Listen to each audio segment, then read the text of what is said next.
ನಿಮ್ಮ favourite serials ಈಗ ಟಿವಿಗಿಂತ ಮುಂಚೆ ಸನ್ ನೆಕ್ಸ್ಟ್ ಆಪ್ ನಲ್ಲಿ ಜಾಲಿಯಾಗಿ ಎಲ್ಲರಿಗಿಂತ ಮುಂಚೆ ನೋಡಿ. ಈಗಲೇ ಸನ್ ನೆಕ್ಸ್ಟ್ ಆಪ್ ಡೌನ್ಲೋಡ್ ಮಾಡಿ ಮತ್ತು ಸಬ್ಸ್ಕ್ರೈಬ್ ಮಾಡ್ಕೊಳ್ಳಿ. ಪಾಪ ತೇಜು ನನ್ನನ್ನೇ ತಾಯಿ ಅಂತ ಡಿಸೈಡ್ ಆಗಿದ್ದ. ಇವಾಗ ಅವರಪ್ಪ ಬೇರೆ ಯಾರನ್ನೋ ಮದ್ವೆ ಆಗ್ತಿರೋದನ್ನ ಹೇಗೆ ಒಪ್ಕೋತಾನೆ? ಈ ಮದ್ವೆಗೆ ಸುಲೋಚನಾ ಅಮ್ಮ ಹೇಗೆ ಒಪ್ಕೊಂಡ್ರು?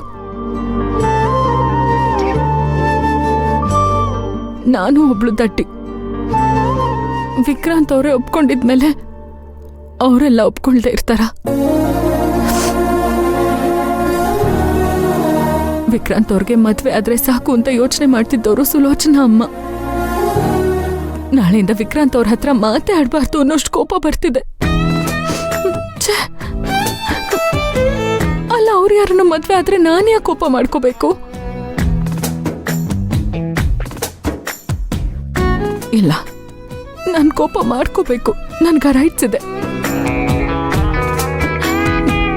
ಯಾಕಂದ್ರೆ ಇಷ್ಟು ದಿವಸ ಇಷ್ಟು ಕ್ಲೋಸ್ ಆಗಿದ್ರು ಅವ್ರು ನನ್ನ ಹತ್ರ ಒಂದ್ ಮಾತು ಹೇಳಿಲ್ಲ. ಸಂಬಂಧ ಶುರುವಾಗಿ ಮಾತುಕತೆಯಾಗಿ ಒಪ್ಕೊಳ್ಳೋವರೆಗೂ ನನ್ಗೊಂದು ಹಿಂಟು ಕೊಟ್ಟಿಲ್ಲ ಅವರು. ಅಟ್ಲೀಸ್ಟ್ ಒಂದು ಫೋನ್ ಕಾಲು ಮಾಡಿಲ್ಲ. ಅಷ್ಟೊಂದು ಬೇಡವಾಗ್ಬಿಟ್ಟೆ ಅಲ್ವಾ ನಾನು ಅವ್ರಿಗೆ? ನಿಜವಾದ ಭಾವನೆಯಿಂದ ನಡ್ಕೊಂಡಿದ್ದೆ ಅಲ್ವಾ ನಾನು? ಇದೆಲ್ಲ ಸುಳ್ಳ? ಜೀವನದಲ್ಲಿ ಯಾವ ಆಸೆನೂ ಇಟ್ಕೋಬಾರ್ದು ಅನ್ನಿಸ್ತಿದೆ. ಹೋಗ್ಲಿ ಬಿಡು, ನಾನು ಯಾಕೆ ತಲೆ ಕೆಡ್ಸ್ಕೋಬೇಕು? ಯಾರನ್ನಾದ್ರೂ ಅವ್ರ ಮದ್ವೆ ಆಗ್ಲಿ, ನನ್ನ ಪಾಡಿಗೆ ನಾನಿದ್ರೆ ಆಯ್ತು. ಅಯ್ಯೋ, ವಿಕ್ರಾಂತ್ ಅವರು ಬೇರೆ ಯಾರನ್ನೂ ಮದ್ವೆ ಆಗ್ತಿದ್ದಾರೆ ಅನ್ನೋದನ್ನ ಈಸಿಯಾಗಿ ನನ್ನಿಂದ ತಗೊಳಕ್ಕೆ ಆಗ್ತಿಲ್ಲ. ಮನ್ಸಿಗೆ ತುಂಬಾ ಹಿಂಸೆ ಆಗ್ತಿದೆ. ಮನೆಯವರೆಲ್ಲ ಹೇಳ್ತಿರೋದ್ ನಿಜಾನಾ? ನನಗೆ ಗೊತ್ತಿಲ್ದಂಗೆ ವಿಕ್ರಾಂತ್ ಅವ್ರಿಗೆ ನಾನು ಮನ್ಸನ್ನ ಕೊಟ್ಬಿಟ್ನಾ?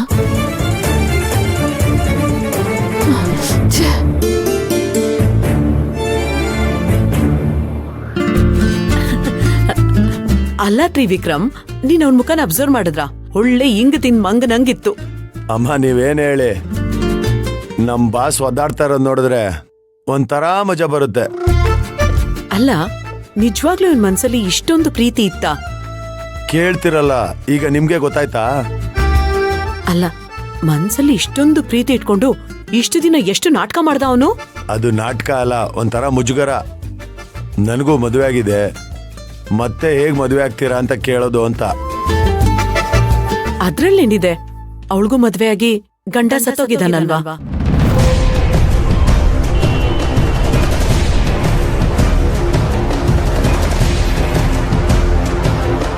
ಅದೇನೇ ಇದ್ರು ಮುಜುಗರ ಇದ್ದೇ ಇರುತ್ತಮ್ಮ. ಮುಜುಗರದ ಮನೆ ಹಾಳಾಗೋಗ್ಲಿ. ಅಲ್ಲಪ್ಪ, ನೆನ್ನೆ ನಾನು ಏನ್ ಕೇಳ್ಬಾರದ್ ಕೇಳ್ದೆ ಹೇಳು? ಪಲ್ಲವಿಗ್ ಫೋನ್ ಮಾಡು, ಡೈರೆಕ್ಟ್ ಆಗಿ ಅವಳಿಗೆ ನೀನ್ ಪ್ರೀತಿ ವಿಚಾರನ ಹೇಳು ಅಂದೆ. ಅಷ್ಟಕ್ಕೆ ಅವನು ನನ್ಗೆ ಅವಳ ಮೇಲೆ ಪ್ರೀತಿನೇ ಇಲ್ಲ ಅಂತ ಹೇಳ್ಬಿಟ್ಟ. ಅದು ನೀವು ಒಂದೇ ಸಲ ತಲೆ ತಿನ್ನಕ್ ಶುರು ಮಾಡ್ಬಿಟ್ರಲ್ಲ, ಆ ಇರಿಟೇಷನ್ ನಂಗೆ ಹೇಳ್ಬಿಟ್ಟಿದ್ದಾರೆ ಅಷ್ಟೇ. ಅವನಿಗೆ ಇರಿಟೇಷನ್ ಆದ ತಕ್ಷಣ ಬಾಯ್ಗ್ ಬಂದಾಗ ಹೇಳ್ಬಿಟ್ರೆ ನನಗ್ ತಲೆ ಕೆಡಲ್ವಾ? ನಿಮ್ ತಲೆ ಕೆಟ್ರೆ ರಿಸಲ್ಟ್ ಹೇಗಿರುತ್ತೆ ಅಂತ ಈಗ ಗೊತ್ತಾಗಿದೆ ನಮ್ ಬಾಸ್ಗೆ. ಅಲ್ಲಪ್ಪ ತ್ರಿವಿಕ್ರಮ್, ನೆನ್ನೆ ಅವನ್ ಒಳ್ಳೇದಕ್ಕೋಸ್ಕರನೇ ಮದ್ವೆ ಆಗ್ರೋ ವಿಕ್ರಾಂತ್ ಅಂದ್ರೆ ನೀವಿನ್ನೊಂದ್ಸಲ ಮದ್ವೆ ವಿಷಯ ಎತ್ತಿದ್ರೆ ನಾನ್ ಮಠ ಸೇರ್ಕೊಂಡ್ಬಿಡ್ತೀನಿ ಅಂತೆಲ್ಲ ಕುಂಡಾಡ್ದ. ಈಗ ನೋಡು. ಅಯ್ಯೋ, ಇವರೆಲ್ಲ ಎಲ್ಲಿ ಮಟ್ಟಕ್ಕೆ ಸೇರ್ಕೊಂತಾರೆ ಬಿಡಿ. ಸುಮ್ನೆ ಕೋಪದಲ್ಲಿ ಡೈಲಾಗ್ ಬಿಡ್ತಾರಷ್ಟೇ. ಅದು ನನ್ಗೆ ಇವತ್ತು ಚೆನ್ನಾಗಿ ಅರ್ಥ ಆಯ್ತು ಬಿಡು. ಅಂದಾಗೆ ನೆಕ್ಸ್ಟ್ ಏನು? ಈಗ ಇಬ್ರು ಮನ್ಸು ಭಾರ ಆಗಿರುತ್ತೆ. ಒಬ್ರು ಬಗ್ಗೆ ಯೋಚನೆ ಮಾಡ್ಕೊಂಡು ಕೊರಗ್ತಾ ಇರ್ತಾರೆ. ಕೊರಗ್ಲಿ, ಚೆನ್ನಾಗಿ ಕೊರಗ್ಲಿ. ಅವನ್ ಎಷ್ಟಾದ್ರೂ ಕೊರಗ್ಲಿ, ತೊಂದ್ರೆ ಇಲ್ಲ. ಆದ್ರೆ ಈಗ್ಲಾದ್ರೂ ಪ್ರೀತಿ ಹೇಳ್ಕೋತಾರಾ? ನಾವ್ ಅದಕ್ಕೆ ಇನ್ನೊಂದು ಪ್ಲಾನ್ ಮಾಡ್ಬೇಕು. ಇಬ್ರು ರೆಡ್ ಹ್ಯಾಂಡ್ ಆಗಿ ಹಿಡಿಬೇಕು. ಅದ್ ಹೇಗೆ? ನಾನು ಹೇಳ್ತೀನಿ, ಕೇಳಿಸ್ಕೊಳ್ಳಿ.